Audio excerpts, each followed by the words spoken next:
Prezados irmãos e irmãs no Cristo e na Imaculada, paz e alegria. Um dia de graças e bênçãos, uma tarde de graças e bênçãos e uma noite, tanto quanto abençoada, é o que eu desejo para cada um de vocês, sinceramente, na minha oração.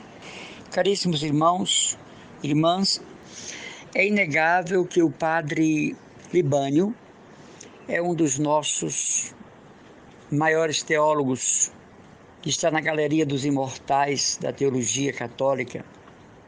E ele escreveu um livro chamado A Escola da Liberdade, Subsídios para Meditar. E em um capítulo desse magnífico livro, não resta dúvida, o Padre Libânio, em um capítulo que fala da união da alma com Deus, da transformação mística interior de uma alma enquadrada no amor de Deus, ele vai colocar como líderes, como modelos para esta vida de união com Deus, essa elevação mística, esta realidade mística que é a presença de Deus em nós pelo batismo, não é? Onde nós vamos experimentar verdadeiramente aqui na Terra a existência de Deus, porque Ele se faz presente, Ele se manifesta. Ele não faz parte de deidades, Ele é Deus. Ele vai nos dar a graça de chegarmos à capacidade de acessarmos a sua suprema realidade. E não o que é mítico, não é? Imaginário, ontológico. Ele vai nos dar a graça da coerência de sentirmos a sua presença. Santo Agostinho vai dizer que essa experiência com Deus vai nos ajudar a domar o touro que existe dentro de cada um de nós. E o fim do nosso relacionamento com Deus é a nossa transformação nele mesmo, como dizia Santa Elizabeth da Trindade, uma carmelita muito amada. Então essa vivência pressupõe o encontro, ela pressupõe ciclos e etapas. Nós não podemos pedir a Deus que se revele para nós de pronto, de imediato, porque Deus vê tudo, acompanha tudo e vai se revelando ao longo da nossa vida. Terão momentos, diz São João da Cruz, que não iremos perceber Deus de modo algum. Então a vida mística, ela tem causas, condições e efeitos. E quando nós falamos em causas, condições, não é? Nós queremos dizer que são etapas também para sentir a presença de Deus. Se você não sente a presença de Deus agora, tenha calma. Quanto tempo você tem de caminhada? Mas Deus não precisa de tempo, é verdade. Mas Ele conta com Ele para nos identificar, para nos orientar e para que nós possamos adentrar naquilo que é a comunhão e união com Ele. Então o Padre Libânio, aqui nesse livro maravilhoso, A Escola da Liberdade, Subsídios para Meditar, ele chega a um capítulo da união com Deus, a união transformadora. E aí ele coloca entre os grandes pilastres dessa ideia, dessa teologia, Santa Catarina de Sena, Santo Agostinho, São João da Cruz, Teresa de Jesus e Leonardo Boff. Meus irmãos, tenha dó e paciência. Que erro grotesco, que erro imperdoável quase, o Padre Libânio cometeu aqui.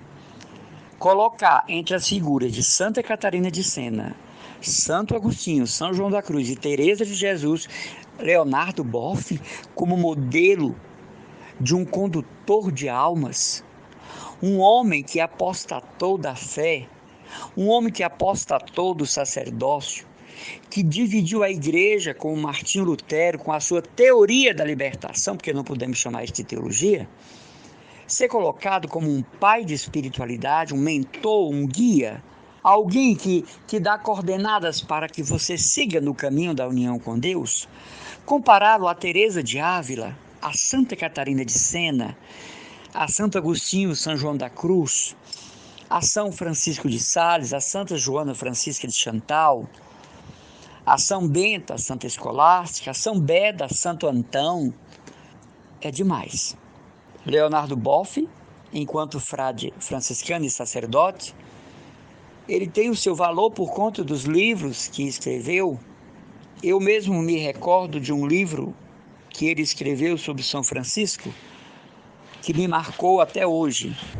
E, mesmo sendo de espiritualidade carmelitana, São Francisco é um santo universal, compatível com todo carisma, apreciável em todas as ordens. Então foi escrito por Leonardo Boff. Mas quando ele quis, justamente com Gustavo Gutierre e Ivone Gebara, traduzir para o Brasil os conceitos comunistas, marxistas, ateístas, legalistas, inconformistas, de desobediência clara à igreja, que ele chamou de teologia da libertação, aí então o seu sacerdócio e o seu franciscanismo entram para a UTI e são entubados. Jamais Leonardo Boff pode ser considerado um instrutor para quem quer atingir a união com Deus.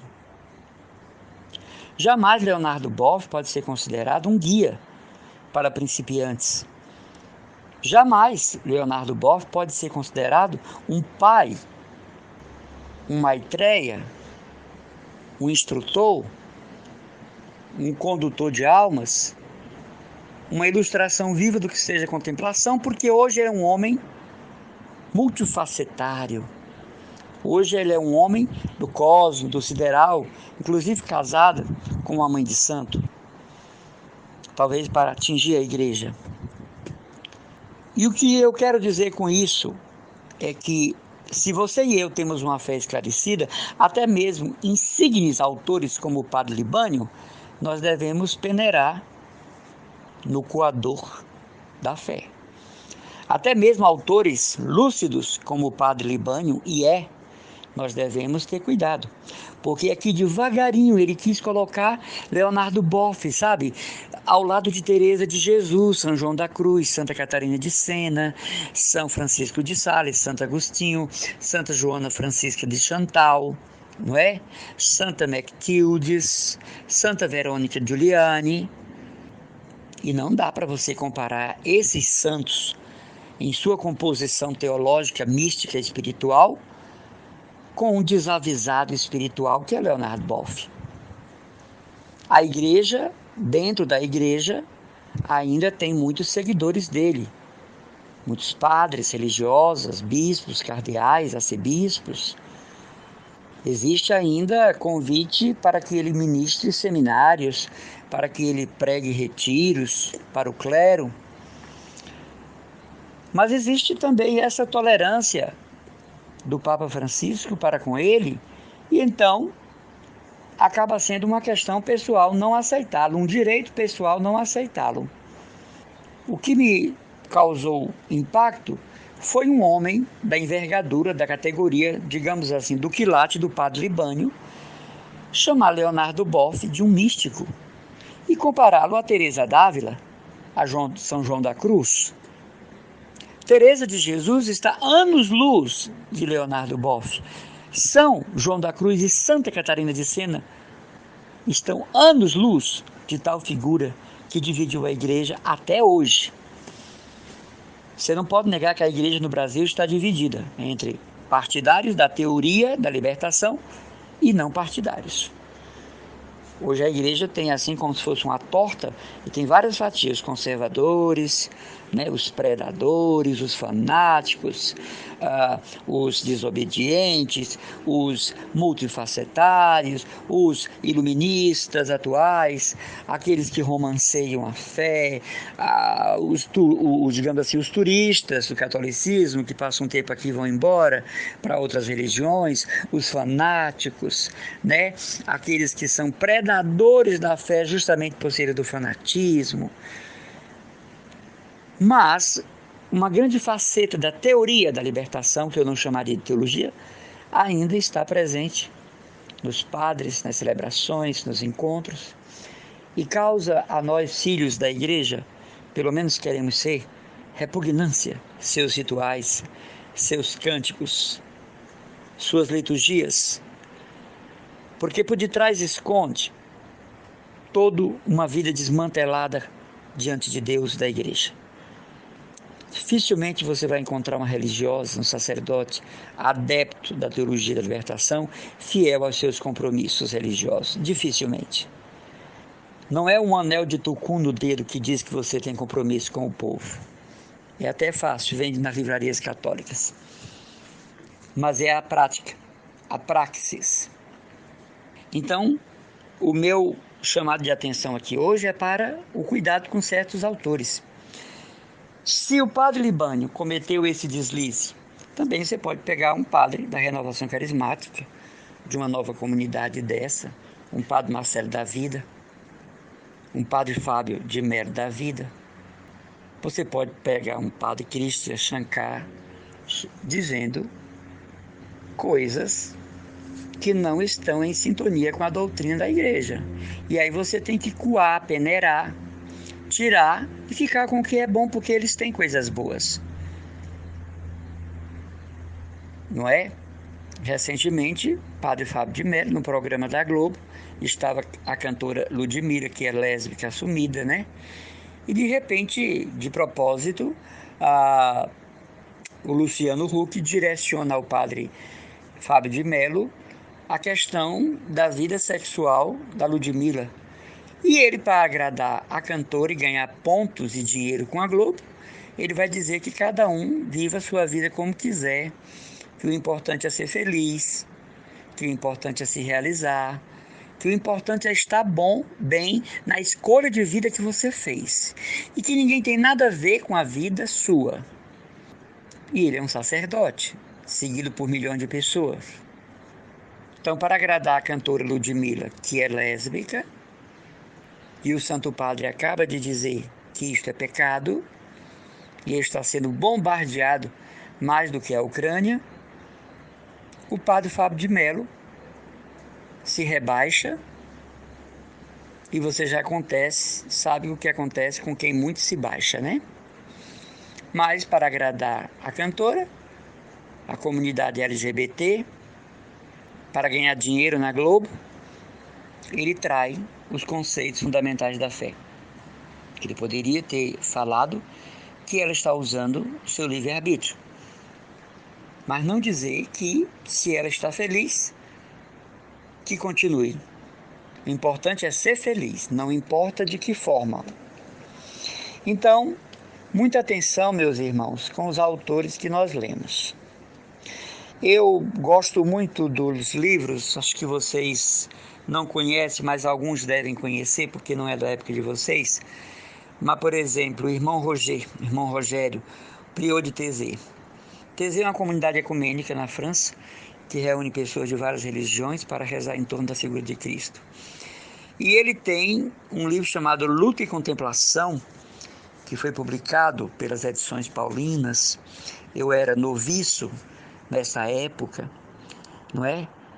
Justamente em 1986. E nesse livro, o irmão Rogério, prior de Taizé, ele diz que gostava muito da Igreja Católica e que respeitava muito a Igreja Católica, mas era contra o conteúdo dos dogmas. Então ele tirava os dogmas do lado e ficava só com a pessoa de Jesus existente no catolicismo. Então, quando eu li esse livro, Luta e Contemplação, do irmão Rogério, eu li outros de sua autoria, são maravilhosos. Ele escreve em forma de diários. Cada dia ele escreve uma coisa. Eu fiquei com o pé atrás com o irmão Rogério, porque eu não posso admirar a Igreja Católica deixando de lado seus dogmas. Tá entendendo? É como se você dissesse: eu gosto de você deixando de lado sua cor, eu gosto de você deixando de lado seus cabelos, eu gosto de você deixando de lado o jeito que você se arruma, eu gosto de você deixando de lado o jeito que você fala, o tom de sua voz.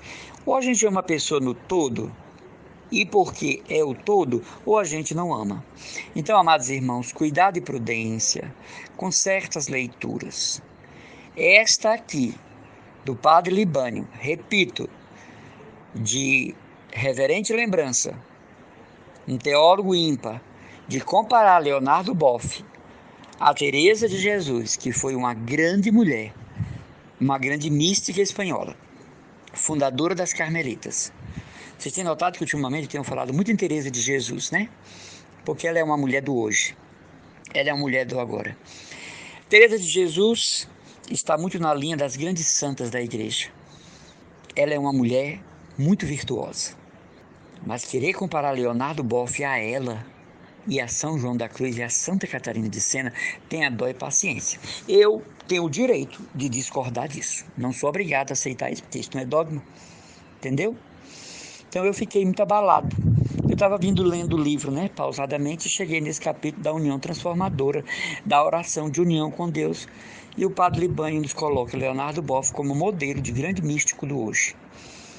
Então, cadê Dom Helder Câmara? Cadê Dom Avelar Brandão?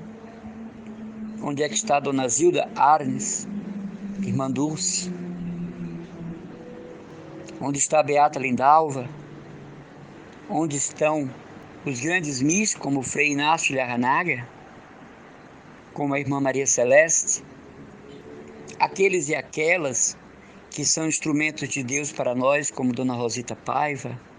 Então, na minha concepção, o Padre Libânio aqui escorregou feio e caiu numa coisa ridícula, que é comparar Leonardo Boff a Teresa de Jesus, Teresa de Ávila.